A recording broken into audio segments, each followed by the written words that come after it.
Here you go.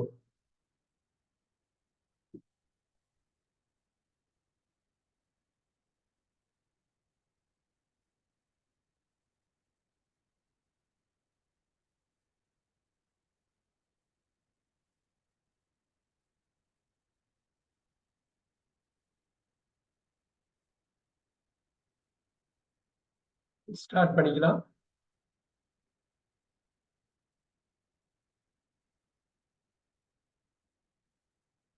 இந்த பேரா மட்டும் படிக்கணுமே.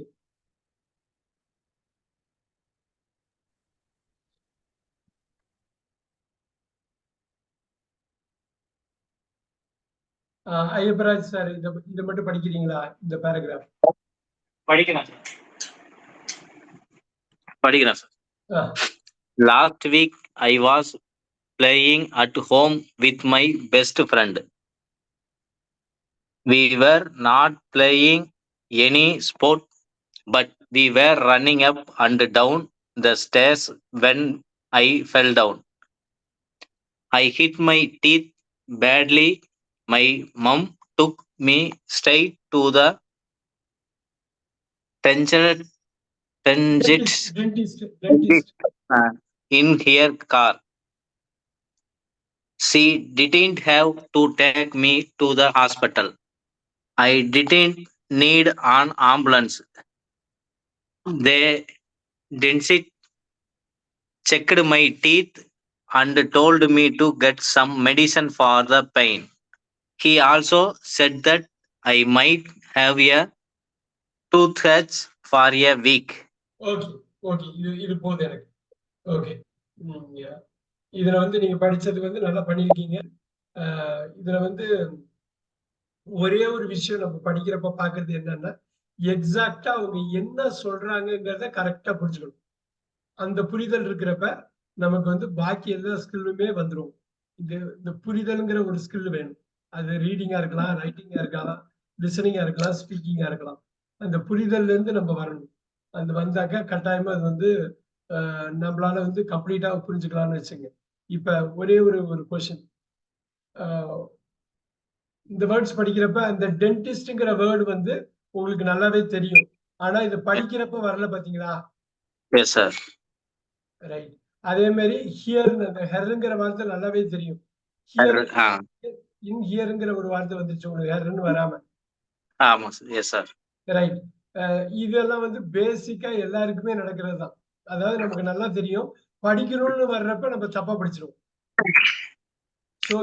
நம்ம திருப்பி படிக்கிறப்ப என்ன ஆகும்னா கரெக்ட் பண்ணிக்குவோம். சோ இது பிராக்டிஸ்ல வர்றதுதான், வேற ஒண்ணும் இல்ல. புவனேஸ்வரி, இந்த பேராகிராஃப் படிங்க. இந்த நடுவுல உள்ள அவர் சார் படிச்ச அதே பேராகிராஃப் படிங்க. Okay, sir. Last week I was playing at home with my best friend.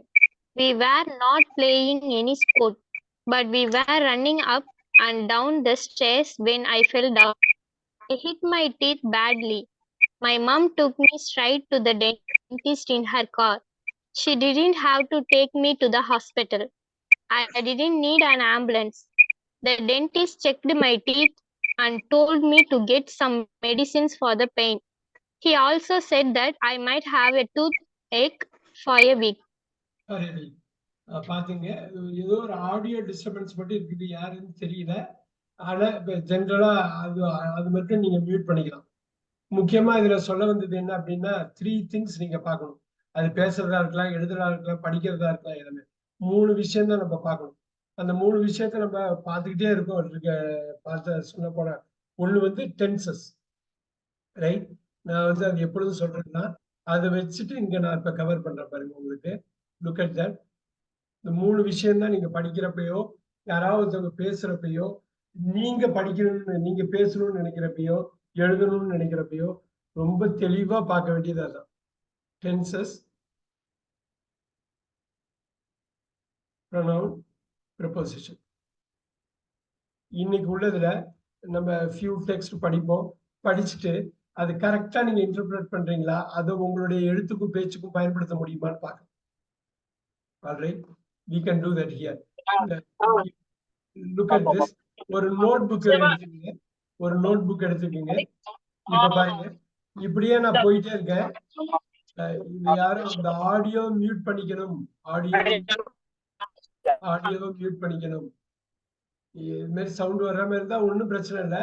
நீங்க பேசதான் முடியாத தவிர பாக்கி எல்லாமே நீங்க பண்ணிக்கலாம். ஆல்ரைட். இப்ப நான் அப்படியே ட்ராக் பண்ணிட்டு அந்த கர்சரை பார்த்துக்கிட்டே இருங்க. நான் சொல்ற இடத்துல அதை எழுதிக்கணும். அட் அதை எழுதிக்கிங்க நோட் புக்ல. At with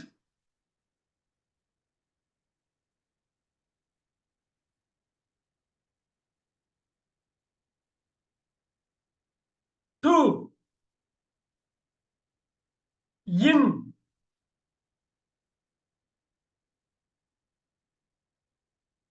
to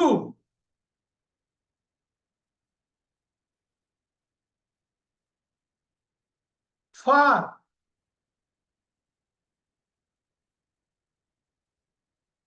for okay. யாராவது படிங்க. இப்ப நீங்க எழுதுனதை மட்டும் படிங்க அந்த வார்த்தையாவ. At, with, to, in, to, for. Very good. எதுக்காக இது சொன்ன அப்படின்னா, நீங்க இதை படிக்க நீங்க ரீடிங் கொடுக்கறது ஏன் அவ்வளவு முக்கியம்னாக்கா, நீங்க பேசுறப்ப அதே மாதிரியே பண்ணிக்கலாம். இது பாருங்க. For a week, for a week, for a week, for the pain, for the pain, for the pain. Right. இப்ப நான் சொல்றதை மட்டும் இப்ப எழுதுங்க. நான் சொல்றதை கரெக்டா எழுதணும். மிஸ் பண்ணாதீங்க. எனக்கு அந்த பிக்சர் எடுத்து எனக்கு அனுப்பி விடணும். At home, at home. அது அப்படியே ஒரே லைன்ல எழுதணும். At home. With my best friend, with my best friend. அது அடுத்ததுல எழுதணும். அடுத்த லைன்ல வித் மை பெஸ்ட் ஃப்ரெண்ட்.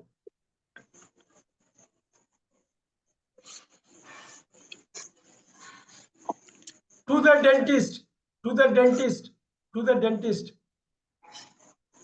எழுதணும். நான் இப்ப கேட்பேன், நீங்க கேட்கிறப்ப எனக்கு சொல்லணும். அப்புறம் inner car, inner car, inner car.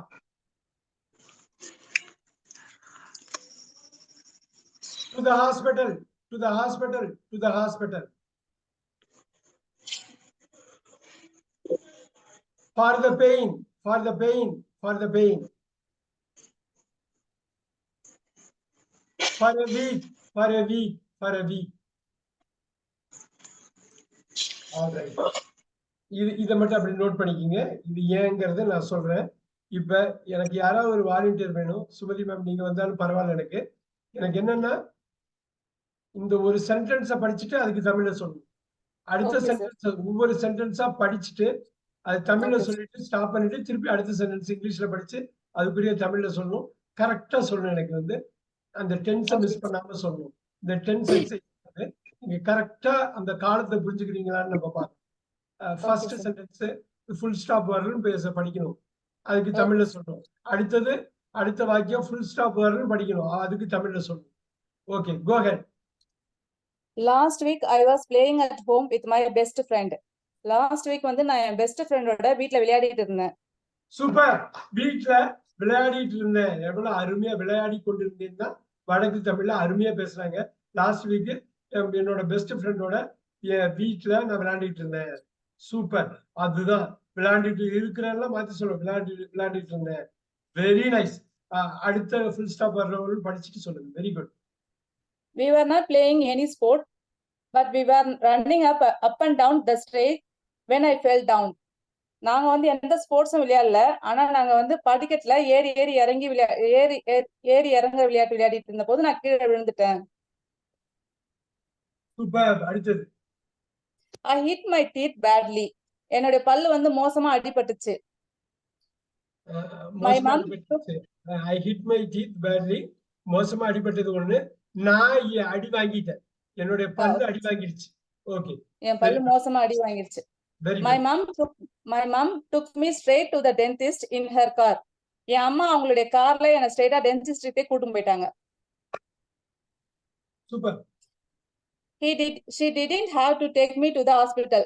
அவங்க என்ன ஹாஸ்பிடலுக்கு கூட்டிட்டு போல. சரி, கூட்டிட்டு போறல. இந்த முக்கியம். She didn't have to take me to the hospital. She didn't have to take me to the hospital. அது கரெக்ட்டா சொல்லுங்க. Didn't have me take me. She didn't have to take me to the hospital. ஹாஸ்பிடலுக்கு கூட்டிட்டு sir அது சரியா எனக்கு meaning தெரியல. Okay. இப்ப பாருங்க இந்த டிடின்ட கட் பண்ணுங்க. she had to take me to the hospital என்ன அர்த்தங்க? she had to take me to the hospital. அதோட ஆப்போசிட் தான் என்ன அது. ஹாஸ்பிட்டல் கூட்டிட்டு போகணும் அப்படின்ற மாதிரி வரும். she she had to take. இப்ப வந்து அப்படியே ஆப்போசிட்டா சொல்லுங்க. கரெக்டா சொன்னீங்க. she had to take me to the hospitalனா எங்க எங்க அம்மா வந்து என்ன ஹாஸ்பிட்டலுக்கு அழைச்சிட்டு போக வேண்டிய தேவை இருந்தது. கட்டாயம் போற மாதிரி இருந்தது. போற ஆனா தேவையில்லை. என்ன இப்ப ஹாஸ்பிட்டல் கூட்டிட்டு போக வேண்டிய தேவையில்லாம இருந்துச்சு சார். தேவையில்லாம இருக்குது. அவ்வளவுதான் அவ்வளவுதான் அவ்வளவுதான். இந்த இடம் தானுங்க. எல்லாரும் கவனிங்க. she didn't have to take me to the hospital. இததான் புரிஞ்சுக்கணும். இத புரிஞ்சுக்கிட்டா ஓகே. பையனை ஹேட வந்து 2ஆ உடைச்சிருக்காங்க. ஹேட 2ஆ உடைச்சா டிட் பிளஸ் ஆவு. டிட் பிளஸ் ஆவுல நடுவுல நாட்டை போட்டாங்க. அப்ப ஹேட் டுக்கு என்ன மீனிங்கோ அதோட ஆப்போசிட் மீனிங் அவ்வளவுதான். சோ என்னை வந்து அழைச்சிட்டு போக வேண்டிய தேவை இருந்தது அப்படின்னு ஒண்ணு சொல்றதுக்கு பதிலு எனக்கு அழைச்சிட்டு போக வேண்டிய தேவை இல்லை, டென்டிஸ்டுக்கு நான் போயிட்டு அவ்வளவுதான். ஹாஸ்பிட்டலுக்கு போக வேண்டிய அவசியம் இல்லாம இருந்தது. நான் அடுத்தது பாருங்க. அருமை அருமை. I அடுத்தது didn't need an ambulance. I didn't need an ambulance. எனக்கு ஆம்புலன்ஸ் தேவைப்படல. Very good. The dentist checked my teeth and told me to get some medicine for the pain. என்ன டென்டிஸ்ட் வந்து செக் பண்ணிட்டு அவர் சொன்னாரு சம் மெடிசன் எடுத்துக்க சொன்னாரு. பெயினுக்காக some medicine எடுத்துக்க சொன்னாரு. சூப்பர். பெயினுக்காக எடுத்துக்க சொன்னாரு. சூப்பர். அப்புறம் He also said that I might have a toothache for a week. அவரு எனக்கு ஒரு வாரத்துக்கு பல்வலி இருக்கணும்னு சொன்னாரு. இருக்கலாம்னு சொன்னாரு. சூப்பர். அதுவும் சொன்னாரு என்ன பல்வலி ஒரு வாரத்துக்கு இருக்கும் அப்படின்னு. இப்ப பாருங்க என்ன அருமையா ஒரு 5 பிரயோகம். ஹோமுக்கு வர்றதுக்கு முன்னாடி அட் ஹோம்னு போடுறாங்க. அப்படி நம்ம சொல்றப்ப இன் ஹோம்லாம் நம்ம சொல்லணும். அப்படி சொல்லக்கூடாது. நம்ம தமிழ் படுத்தக்கூடாது. இங்கிலீஷுக்குன்னு சில பிரயோகம் இருக்கு. அதை நம்ம த்ரூ அவுட் த கோர்ஸ்ல எழுதிக்கிட்டே இருக்கணும். ப்ரப்போசிஷன். இப்ப நான் சொன்ன பாத்தீங்களா, அட்டுக்கு அப்புறம் எப்பயுமே நவுன் ஃப்ரேஸ் தான் வரும், பெயர் சொல் தான் வரும். நீங்க அந்த டெக்னிக்கலா தெரிய வேண்டியது. அட் ஹோம் அப்படியே ஒரே மாதிரி படிக்கணும். With my best friend. I have a doubt sir. இந்த பேராகிராஃப்ல டு தி டென்டிஸ்ட்க்கு ஒரு அபாஸ்ட்ரோபி போட்டு எஸ் போட்டுருக்காங்களா சார்? அது என்ன மீனிங் இது வருது? டென்டிஸ்ட் உடைய அருமையான क्वेश्चन. டென்டிஸ்ட் உடைய தான். இப்ப இந்த அபாஸ்ட்ரோபியை தூக்கிட்டு அபாஸ்ட்ரோபி வெறும் எஸ் போட்டா என்னவா இருக்கும் சொல்லுங்க பாப்போம். அபாஸ்ட்ரோபியை தூக்கிடுங்க. டென்டிஸ்ட்கள் வந்து நிறைய டாக்டர்ங்கன்ற மாதிரி டாக்டர்கள், பல் மருத்துவர்கள் டாக்டர்கள் அவ்வளவுதான். பல் டாக்டர்கள். ஆனா பல் டாக்டருடைய இடத்துக்கு அழைச்சிட்டு போனாங்க. To the dentist inner car. அவங்களுடைய இடத்துக்கு. Okay sir. எனக்கு அது கொஞ்சம் இடத்துக்குங்கிறத அப்படி சொல்றாங்க. சோ அபாஸ்ட்ரோபிங்கிறது உடையதான். அருமையான क्वेश्चन. அருமையான क्वेश्चन. ஆனா நான் சொல்ல வந்த ஒரு விஷயம் என்ன தெரியுங்களா, அதுல இந்த ப்ரிப்போசிஷன் வந்து கோச்சை கனெக்ட் பண்ற மாதிரி. இன்ஜின் தான் டென்ஸ். டென்ஸை செட் பண்ணிட்டு இன்ஜினை செட் பண்ணிட்டு கோச்சை கனெக்ட் பண்ணிக்கிட்டே இருக்கும். இப்ப பாருங்க ஐ வாஸ் பிளேயிங் அப்படியே நிப்பாட்டிட்டு at home with my best friend. ஒரு ப்ரொபோசிஷன் அட், இன்னொரு proposition with. So at home ஒரு தனி லைன்ல எழுதிருப்பீங்க. வித் மை பெஸ்ட் ஃப்ரெண்டை வந்து தனியா எழுதிருப்பீங்க. அதை மட்டும் ஒரு வாட்டி படிக்கணும். புவனேஸ்வரி அந்த ப்ரொபோசிஷனை ஹெட்டா வச்சு பண்ணது அது மட்டும் படிச்சு காட்டுங்க. எழுதுனதா சார்? எழுதுனது. At home with my best friend, to the dentist, in her car, to the hospital, for the pain, for a week. வா, அவ்வளவுதான். இப்ப நீங்க நல்லா வந்து உன்னிப்பா கவனிச்சிருக்கீங்கன்னா இங்க பாருங்க she didn't have to take me. இந்த to take நான் சொல்லியிருக்கவே மாட்டாங்க. டு த ஹாஸ்பிட்டல் அவங்க கரெக்டா படிச்சாங்க. இது பாருங்க டூக்கு அப்புறம் டேக் வந்தா இது ப்ரொபோசிஷன் கிடையாது. பார்த்தா இந்த டூ வேற இந்த டூ வேற. இந்த அடிப்படையான இந்த வித்தியாசம் தெரிஞ்சுட்டாலே போதும். நேரா உங்களுக்கு வந்து எது கஷ்டமோ அந்த கஷ்டத்தை நிவர்த்தி பண்ணிடலாம். பாருங்க ஹாவ் டு டேக். இந்த டூக்கு அப்புறம் விடைச்சொல் இருந்ததுன்னா இது ப்ரொபோசிஷன் கிடையாது, இன்ஃபினிட்டிவ் வெர்பாங்க. இந்த டூக்கு அப்புறம் பாருங்க த ஹாஸ்பிட்டல்னு ஒரு பெயர் சொல் இருக்கு பாருங்க. இந்த பெயர் சொல்லுக்கு முன்னாடி டூ வந்து அதான் ப்ரொபோசிஷன். என்டையர் நீங்க என்ன படிச்சாலும் இந்த ஒரு ப்ரொபோசிஷன் 5 வார்த்தை 6 வார்த்தை இருக்கும். To, for, with, from, on, in, at, by இப்படி இருக்கும். ஒரு 5-6 வார்த்தை கரெக்டா அதோட சேர்த்து அப்படியே இது பண்ணிக்கணும். இப்ப பிரமாதமா இவங்க வந்து இப்ப சுமதி வந்து படிச்சுட்டு தமிழ்ல சொன்னாங்க. இந்த அண்டர்ஸ்டாண்டிங் தான் அவங்கள பேச்சை நோக்கி மூவ் பண்ணும். இதே லெவல்ல அவங்க பேசவும் செஞ்சிருவாங்க.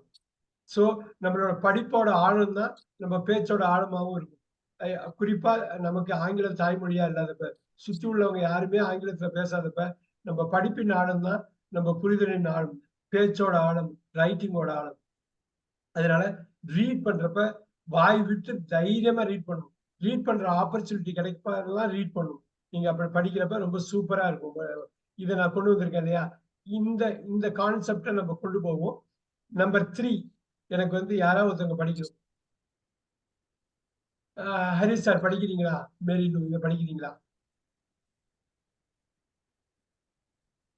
எதுக்கு சார்? இது இந்த பேராகிராஃப படிக்கணும். Okay sir. I went to cinema. தேய விட்டீங்க. I went to cinema. I went to the cinema with my parents to see the latest comedy film. It was very hot in the cinema and I started to feel sick. I then fell on the floor and my mom tried to wake me up. The staff. Week அப்புறம் அப்படியே சொன்னீங்க. Sorry sir. To wake me up. Okay. The staff at the cinema called an ambulance. A doctor came with the ambulance and listened to my heart. I woke up. The doctor checked the rest of my body. He said I was fine, but he also told me to go and rest for 2 days. Super good. எனக்கு என்னன்னா நீங்க எப்படி படிக்கிறீங்கன்னு test பண்றது அருமை. நல்ல ஒரு base இருக்குது படிக்கிறேன். ஆனா மைண்டுக்குள்ள வேற ஏதோ குயிக்கா போயிருவீங்க. அப்படி போவேன்னா நல்லா அழுத்தம் திருத்தமா அப்படியே அழகா படிச்சுக்கலாம். ஒண்ணும் problem. Good job Hari sir. Bhuvaneswari எனக்கு வந்து அவங்க சுமதி பண்ண மாதிரியே அந்த சென்டென்ஸை படிக்கணும். படிச்சுட்டு கரெக்டா தமிழ்ல சொல்லணும். கரெக்டா அந்த ஃபுல் ஸ்டாப் வர்றப்ப நிப்பாட்டிட்டு தமிழ்ல சொல்லிட்டு அப்புறம் தான் அடுத்ததுக்கு போகணும். Okay, sir. I went to the cinema with my parents to see the last comedy film. Latest எதுக்கு லாஸ்ட்னு சொன்னீங்க? Sorry sir. Latest comedy film.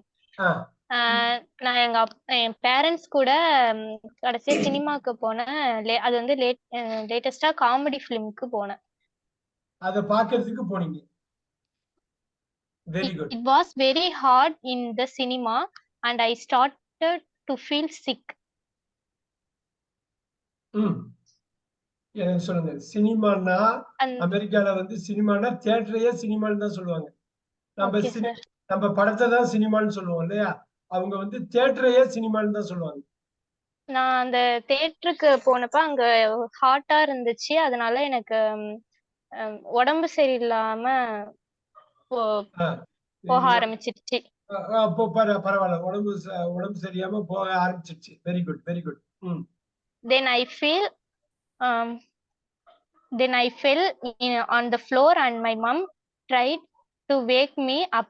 கரெக்ட்டா சொல்லுங்க தமிழ்ல.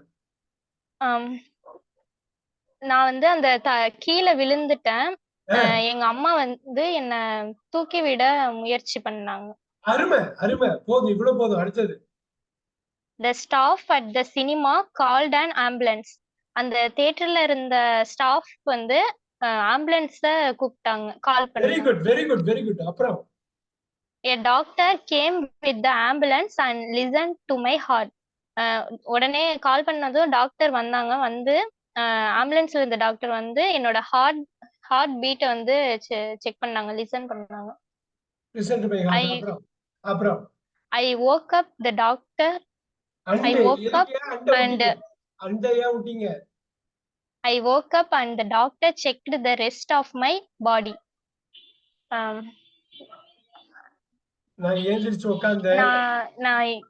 நான் எந்திரிச்சிட்டேன். வந்து என்னோட பாடி ரெஸ்ட் கண்டிஷன்ல டாக்டர் செக் பண்ணாங்க. ரெஸ்ட் கண்டிஷன்ல ரெஸ்ட்னா எழுதிக்கீங்க. ரெஸ்ட்னாக்க ரெஸ்ட் இல்ல.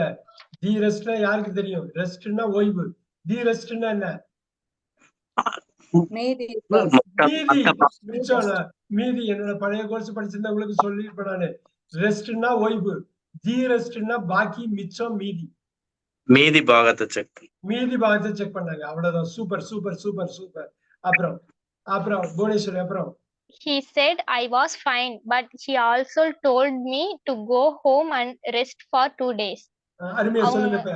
அவங்க சொன்னாங்க நான் நல்லா ஆயிட்டேன், அப்புறம் வந்து வீட்டுக்கு போயிட்டு ஒரு 2 நாளைக்கு ரெஸ்ட் எடுக்கணும் அப்படின்னு சொன்னாங்க. சூப்பர் புவனேஸ்வரி.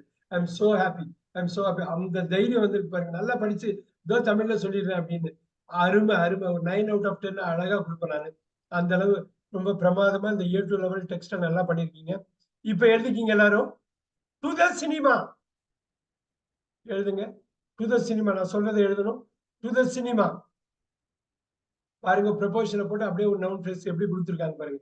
நீங்க with my parents, with my parents தனியா அடுத்த லைன்ல எழுதணும். வித் மை பேரண்ட்ஸ் இது எனக்கு படிச்சு காட்டி ஆடியோ அனுப்பணும் எனக்கு. To the cinema with my parents. இந்த சினிமா, இந்த சினிமா இன்ல ஆரம்பிக்கணும். In the cinema. On the floor, on the floor நான் சொல்றது மட்டும் தான் எழுதணும். On the floor.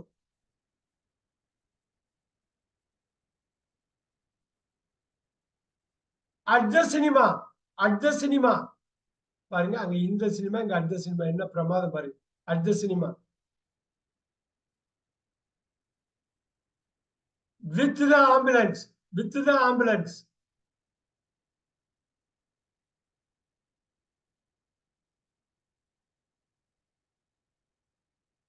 Of my body, of my body. Sir எனக்கு ஒரு டவுட். சொல்லுங்க. சார் ஆன் ஆம்புலன்ஸ் நான் அப்ப வந்திருந்தது, இதுல வந்து ஆன் போடலையே. முத வாட்டி சொல்றப்ப அருமையான கொஸ்டின். முத வாட்டி இன்ட்ரோடியூஸ் பண்றப்ப ஆன் போட்டுருவாங்க. அதே ஆம்புலன்ஸ் ரெண்டாவது வாட்டி சொல்றப்ப த போடுவாங்க. முத வாட்டி ஃபர்ஸ்ட் வாட்டி ஆன்னு போட்டுருவாங்க. இது ரெண்டாவது வாட்டி அதை மென்ஷன் பண்றப்ப தி ஆம்புலன்ஸ் போடுவோம். புரியுதுங்களா? ஃபர்ஸ்ட் வாட்டி போடுறப்ப ஆன் ஆம்புலன்ஸ் ஃபர்ஸ்ட் நமக்கு இன்ட்ரோடியூஸ் பண்றாங்க ஆம்புலன்ஸ் ஃபர்ஸ்ட் டைம். அதே ஆம்புலன்ஸ் பத்தி திருப்பி பேசுறப்ப நான் ஒரு ஆம்புலன்ஸ் கூப்பிட்டேன், அந்த ஆம்புலன்ஸ் வந்தது. நான் ஒரு ஆம்புலன்ஸ் கூப்பிட்டேன், அந்த ஆம்புலன்ஸ் வந்தது. இது புரியுதுங்களா கவிதா மேம்? இது புரியுது இல்லைங்களா? சார் இப்ப புரிஞ்சிச்சு சார். சார் இப்ப புரிஞ்சிச்சு sir. Very good, very good. So with the ambulance போட்டோம். அப்புறம் பாருங்க to my heart, to my heart நான் சொல்றதை விடாதீங்க. டு மை ஹார்ட் என்ன இவ்வளவு எழுத சொல்றாருன்னு பார்க்காதீங்க. முக்கியமானது டு மை ஹார்ட். அப்புறம் தான் of my body, of my body. அப்புறம் ஃபார் 2 days, ஃபார் 2 days. நல்லா பாத்துக்குங்க. மேல வந்து ஃபார் ஏ வீக்னு இருந்தது. இப்ப பாருங்க அதே மாதிரி ஃபார் 2 days வருது. இதை மட்டும் யாரு படிச்சு காட்டுவாங்க? இப்ப சொன்னது மட்டும் யாராவது படிச்சு காட்டுறது. Sir, படிங்க படிங்க. to the cinema with my parents, in the cinema, on the floor, at the cinema, with the ambulance, to my heart, of my body, for 2 days. அவ்வளவுதான். இது கோச் தாங்க. நான் சொன்ன கோச் தான். ஒரு ட்ரெயின்ல கோச்சை கனெக்ட் பண்ற மாதிரி தான் இந்த ப்ரொபோசல் வந்து. இப்ப நீங்க பாருங்க, இந்த 2C இது மட்டும் தனியா எழுதிக்கிங்க. இந்த 2 ப்ரொபோசிஷன் கிடையாது. ஐ வென்ட் டு த சினிமால இந்த 2 ப்ரொபோசிஷன் நல்லா பாத்துக்கங்க. 2C எழுதுங்க. 2C தனியா எழுதுங்க, தனியா எழுதுங்க. ப்ரொபோசிஷன் கிடையாதுங்கிறதுக்கு